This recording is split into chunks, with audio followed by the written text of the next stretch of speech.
রান্না করেছি চমৎকার স্বাদে ঘরোয়া মশলায় চিকেন বিরিয়ানি। কিভাবে রান্না করেছি বিস্তারিতভাবে একটু পরে দেখাবো। নমস্কার, আমি স্বপ্না। দেশ এবং দেশের বাইরে যে যেখান থেকে ভিডিওটি দেখছেন, আপনাদের সবাইকে অনেক অনেক শুভেচ্ছা। স্বপ্নাস ব্লগে সবার আমন্ত্রণ। সিলিন্ডার গ্যাসের দাম এত পরিমাণে বেড়ে গেছে, আমাদের হাতের নাগালের বাইরে চলে গেছে। এখন আমাদের রান্না করে খাওয়াই মুশকিল হয়ে যাচ্ছে। বাধ্য হয়ে আবার এই কড়াইটা ব্যবহার করতে হচ্ছে। আমি আজ ভালোভাবে লক্ষ্য করে দেখেছি যে সাদা একটা আবরণ দেখা যাচ্ছে, এটা হলো তরকারি রান্নার যে হলুদ লবণ মরিচের একটা দাগ থাকে, ওই দাগটা। তো এই কড়াইটা তো ওইভাবে মাজা হয় না, তাই ওই সাদা দাগটাই পড়ে আছে। প্যানের উপরে যে কালো আস্তরণটা আছে, ওই আস্তরটা এখনো উঠে নাই, কোনো জায়গায় উঠে নাই। তাই ভাবলাম আরো কয়েকটা দিন এই কড়াইতে রান্না করি। স্টিলের একটা কড়াই এনেছিলাম, ভারী দেখেই অনেক দাম দিয়ে এনেছি, কিন্তু ওই কড়াইতে রান্না করতে একটুও ভালো লাগে না। যত কম তাপে দিই মাঝখানে পুড়ে যায়, এই কারণে ওটাতে রান্না করতে ভালো লাগে না। এখন ভাবছি ওটাতে কোনো সময় ভাত অথবা ডাল রান্না করব, এছাড়া তরকারি ওটাতে রান্না করা যাবে না। বিরিয়ানিতে দেওয়ার জন্য লবণ দিয়ে সিদ্ধ করা আলুগুলো গরম তেলে লাল লাল করে ভেজে নেব। পেঁয়াজ আর রসুন ব্লেন্ড করে নেব। ব্লেন্ড করতে গিয়ে একটু জল বেশি হয়ে গেছে। এখন দেব 1 কেজি চিকেনের পরিমাণ ধনিয়া বাটা, আদা বাটা আর জিরা বাটা। এবার দেব বাটা কাঁচামরিচ। ঝাল একটু কম আছে, তাই সেই পরিমাণ বুঝে দিচ্ছি। মাঝে মাঝে আলুগুলো একটু নেড়ে চেড়ে দিচ্ছি। এই কড়াইটাতে রান্না করতে ভালো লাগে আমার। একটু রঙের জন্য 1 চা চামচ পরিমাণ গুঁড়ো মরিচ দিয়েছি, স্বাদ মতো লবণ দিলাম। আলুগুলো ভাজা হয়ে গেছে, উঠিয়ে নেব। পেঁয়াজ বেরেস্তা করার জন্য বেশি করে পেঁয়াজ কুচিয়ে নিয়েছিলাম। এই তেলেই কুচানো পেঁয়াজগুলো একটু হাত দিয়ে কচলিয়ে দিয়ে দেব। এখন লবণ দেব না, লবণ দিলে পেঁয়াজটা একেবারে গলে যাবে। তাপ একটু বাড়িয়ে নেড়ে চেড়ে পেঁয়াজগুলোকে বেরেস্তা আকারে ভেজে নেব। এদিকে আমি মাংসটা ভালো করে মেখে নেব। সরিষার তেল দিচ্ছি। এখনো আরো মশলা যোগ করতে হবে, ওই মশলাটা একটু পরে বেটে নেব। আগে এগুলো মেখে মাংসটাকে কিছুক্ষণ ম্যারিনেট করে রাখি। একটু অন্যমনস্ক হওয়াতে রসুন পেঁয়াজ ব্লেন্ড করার সময় একটু জল বেশি পড়ে গেছে। অসুবিধা নাই, এই জলেই কষিয়ে কষিয়ে মাংস রান্না করব, আর জল দেব না। ঢাকা দিয়ে রাখলাম। এদিকে পেঁয়াজ বেরেস্তাও হয়ে গেছে খুব সুন্দর মতো, আর বেশি লাল করব না। এখান থেকে 3 ভাগের 2 ভাগ পেঁয়াজ উঠিয়ে নেব, আর বাকিটাতে মাংস রান্না করব। খুব সুন্দর মতো ভাজা হয়ে গেছে, উঠিয়ে নিচ্ছি। প্রতিদিনের মতো নতুন একটি পর্ব সাজানোর প্রয়াস করছি।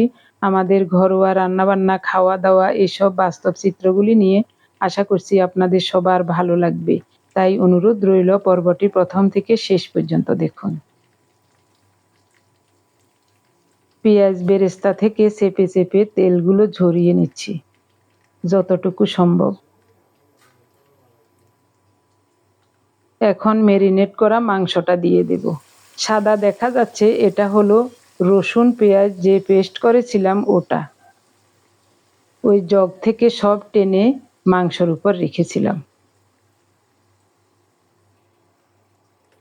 আর জল দেব না, এই জলে সিদ্ধ হয়ে যাবে, কষানো হয়ে যাবে। নেড়ে চেড়ে ঢেকে ঢেকে মনের মতো করে মাংসটা রান্না করে নেব।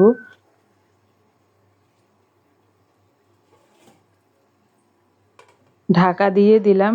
এই সুযোগে আমি মশলাগুলো বেটে নেব। পাটার উপর নিয়েছি দারুচিনি, এলাচ, জয়ফল, জয়ত্রী, গোলমরিচ এবং অল্প কিছু চীনাবাদাম। সব একসাথে মিহি করে বেটে নেব। কয়েকটা তেজপাতা দিলাম। আরও কিছুক্ষণ কষিয়ে নিতে হবে, ঝোলটা আর একটু শুকাক, তারপর বাটা মশলা দেব। আপনি যদি এই প্রথম আমাদের ভিডিওটি দেখে থাকেন, সম্পূর্ণ পর্বটি দেখার পর যদি একটু ভালো লাগে, আমার অনুরোধ রইল চ্যানেলটি সাবস্ক্রাইব করে আপনার মূল্যবান মন্তব্যটি লিখে জানাবেন। ফেসবুক থেকে ভিডিওটি দেখে থাকলে পেজটি ফলো, লাইক, শেয়ার করে আপনার মূল্যবান মন্তব্যটি লিখে জানাবেন। যে কোনো গঠনমূলক মন্তব্য করতে পারেন, কোনো সমস্যা নেই। আমি আপনাদের সকল মন্তব্যের উত্তর দেব। মিক্স বাটা মশলাটা দিয়ে দিলাম। ঢেকে ঢেকে নেড়ে চেড়ে মাংসটাকে খুব সুন্দর মতো রান্না করে নিচ্ছি। পার্থ যে বেড়াতে গিয়েছিল গতকাল রাতে গাড়িতে উঠছে, আজ দিনের 9:30টায় বাসায় এসে পৌঁছেছে। তো আজকে চিকেন বিরিয়ানি রান্না করব, তার জন্য আমার দাদার ছেলে সত্যজিৎকে বলছি আসার জন্য। ও আসছে কিছুক্ষণ আগে। ওদের সাথে গল্প করতে করতে ওই টক দই দিতে ভুলে গিয়েছিলাম, আরও আগে টক দই দেওয়ার উচিত ছিল। তবে এখন দিলেও তেমন কোনো সমস্যা হবে না, কারণ মাংসটা আরও কিছুক্ষণ রান্না করব। হাফ কাপের মতো টক দই দিয়ে দিলাম। এরপরে ঢেকে ঢেকে আরও কিছুক্ষণ রান্না করে মাংসটা নামিয়ে নিয়েছি। এখন বিরিয়ানির চাউলগুলো সিদ্ধ করব। চাউলের ডাবল জল দিয়ে দারুচিনি, এলাচ, তেজপাতা দিয়েছি, একটু সরিষার তেল দিলাম। এখন দেব স্বাদ মতো লবণ। চাউলগুলো ঘন্টাখানেক ভিজিয়ে রেখেছিলাম, ধুয়ে জল ঝরিয়ে নিয়েছি। এখন চাউলগুলো দিয়ে দেব। চাউলের ডাবল জল দিয়েছি, তাই জল আর ছেঁকে ফেলতে হবে না। এই কড়াইটাতে ডাল আর ভাত রান্না করা ছাড়া তরকারি রান্না করা যাবে না। ঢাকা দিয়ে দিলাম। অল্প সময়ের মধ্যে বলক এসে গেল। ফ্রিজে রাখাতে ঘি জমে গেছে, তাই একটু গলবে সেজন্য এক গরম জায়গা রেখেছি, দেখা যাক গলে কিনা। চাউলগুলো এখনো সিদ্ধ হয় নাই, হাফ সিদ্ধও হয় নাই। ঢাকা দিয়ে আরো 2-1 মিনিট রাখবো, তারপরে নামাবো।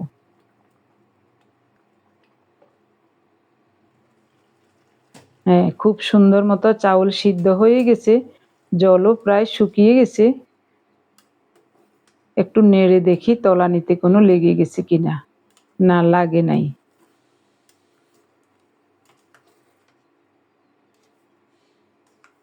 লাগে নাই। তো আমি বিরিয়ানি, খিচুড়ি, পোলাও যাই রান্না করি, কালিজিরা সুগন্ধি চালটা দিয়েই রান্না করি। এই জন্যই ভাতে বলক আসার সাথে সাথে পুরো ঘর ঘ্রাণে যেন মৌ মৌ করছে। ঘিটা তেমন গলে নাই, আরও আগে বের করে রাখলে নর্মাল তাপমাত্রায়ও গলে যেত।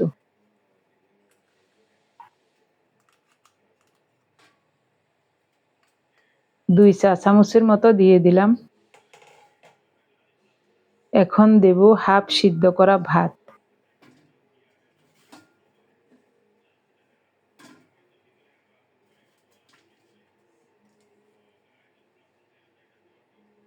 পার্থ, সত্য, সৌরভ এরা বিরিয়ানি খেতে খুব পছন্দ করে।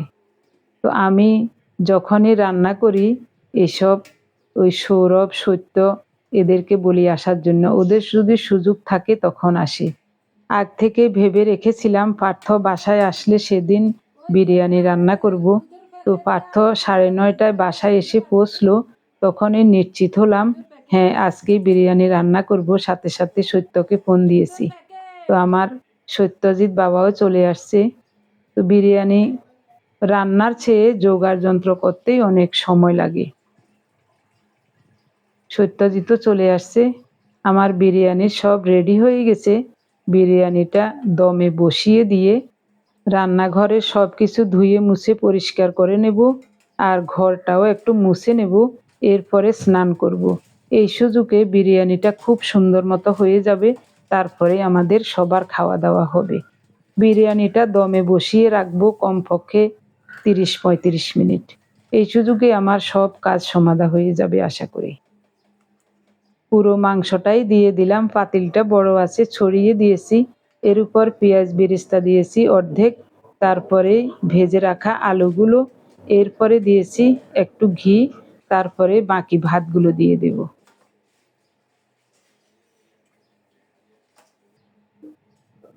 সবগুলো ভাত খুব সুন্দর মতো টেনে দিয়ে দিলাম। এরপরে দিচ্ছি আলু বোখরা, কয়েকটা কাঁচামরিচ, বাকি পেঁয়াজ বেরেস্তা উপর দিয়ে ছড়িয়ে দেব।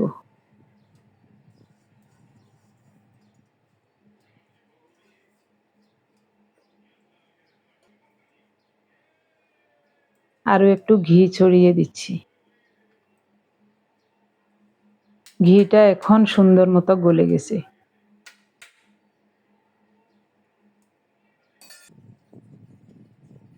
এক কাপ ঘন জাল দেওয়া দুধ দেব। অল্প একটু আটা নরমাল জল দিয়ে এভাবে গুলে নিচ্ছি।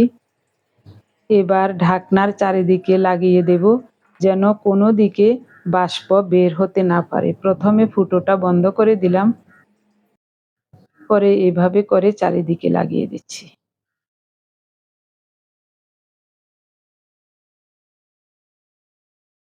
এটাই যথেষ্ট, আর বেশি লাগবে না।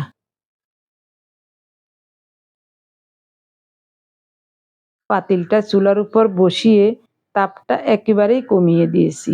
প্রায় 40 মিনিটের মতো চুলার উপর ছিল, এইমাত্র চুলাটা অফ করে দিলাম। বিরিয়ানি খুব সুন্দর মতো রান্না হয়ে গেছে, নামিয়ে নিলাম। আমার সমস্ত কাজ সেরে নিয়ে স্নান করে পূজার্নিক সেরে চলে আসছি। এখন দিনের প্রায় 3টা বাজে। আমাদের সবার জন্য খাবার বেড়ে নেব। তবে ওরা আমাদের সাথে টেবিলে খাবে না। সত্যজিৎ বলছে, পিসিমা আমরা পার্থদাদার রুমে ওই ছবি দেখতে দেখতে বিরিয়ানি খাবো, আমাদেরকে এখানে দিয়ে দেন। তো আমি বলছি আচ্ছা ঠিক আছে। তো ওদের জন্য বেড়ে নিচ্ছি প্রথমে।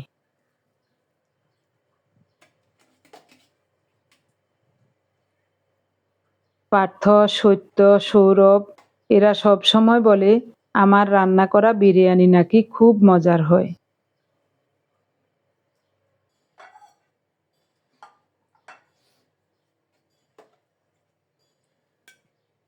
চিকেন বিরিয়ানি রান্না করার কথা ছিল পয়লা বৈশাখে।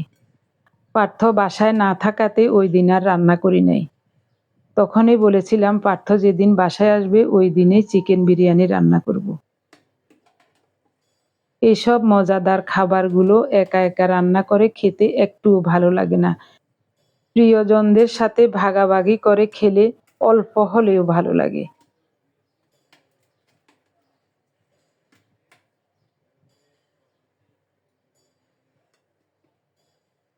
ওরা মাংস খুব পছন্দ করে, তাই বেছে বেছে দিচ্ছি। আমার কাছে মাংস জিনিসটা তত বেশি ভালো লাগে না, 2-1 পিস হলেই হবে। আগে ওদের দুজনকে দিয়ে আসি, তারপর আমাদের জন্য বেড়ে নেব।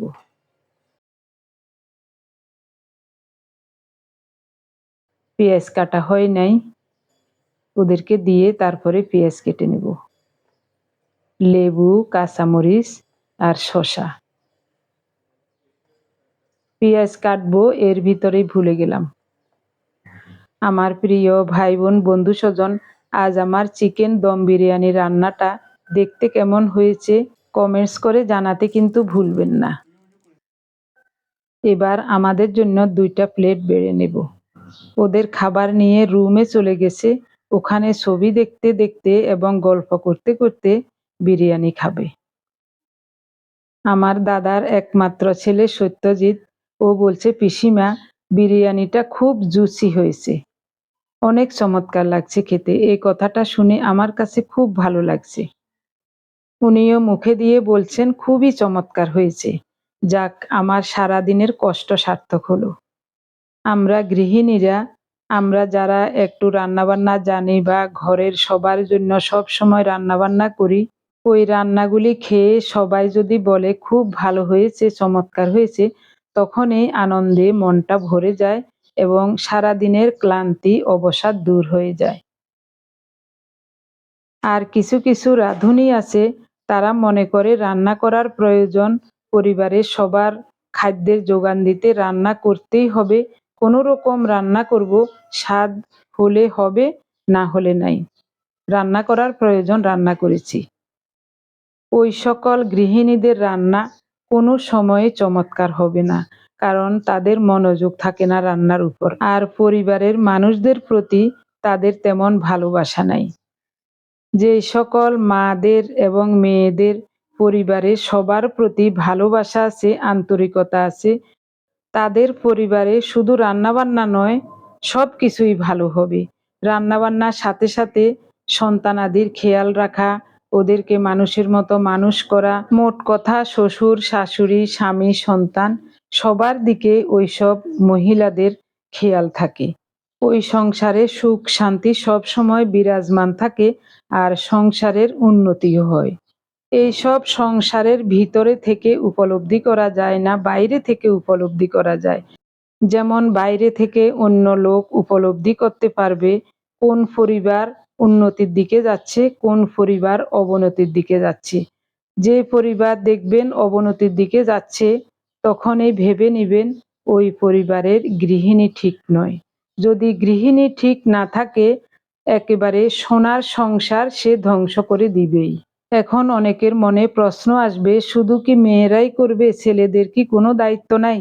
ছেলেদের অবশ্যই দায়িত্ব আছে, কিন্তু ঘরের মা বা স্ত্রী যদি সচেতন থাকেন, তাহলে ওনার মায়া মমতা অবশ্যই থাকবে সংসার, স্বামী সন্তান শ্বশুর শাশুড়ি সবার প্রতি। তাই তিনি ঘর থেকে সবাইকে সবার দায়িত্ব বুঝিয়ে দেবেন, সেই অনুপাতে সবাই সবার দায়িত্ব পালন করবেন। এতে করেই কিন্তু সংসারের বা পরিবারের উন্নতি হয়। অনেকেই আবার বলে থাকেন, স্বামী সন্তান কেউই আমার কথা শুনে না। আমার মনে হয় সবাই আপনার কথা শোনার জন্য আগে নিজেকে তৈরি করতে হবে, আগে নিজেকে সংসারের উন্নয়নের কাজে লাগাতে হবে, সেরকম নিজের গাম্ভীর্যতা বানাতে হবে, সবার আস্থা বিশ্বাস তৈরি করতে হবে, তারপরে সবাই আপনাকে মানবে এবং সবাই আপনার কথা শুনবে। এটাই স্বাভাবিক। আমাদের মনে রাখতে হবে, সম্মান কোনোদিন টাকা পয়সা বা গায়ের জোর দিয়ে হয় না, এটা নিজেকে অর্জন করতে হয়। একটা প্রবাদ আছে, কথায় কথা বাড়ে, ভোজনে পেট বাড়ে। আমারও হয়েছে সেই দশা। একটা কথা বলতে গিয়ে কত রকমের কথা বলে ফেলেছি। কিছু ভুল বললে ক্ষমা সুন্দর দৃষ্টিতে দেখবেন প্লিজ।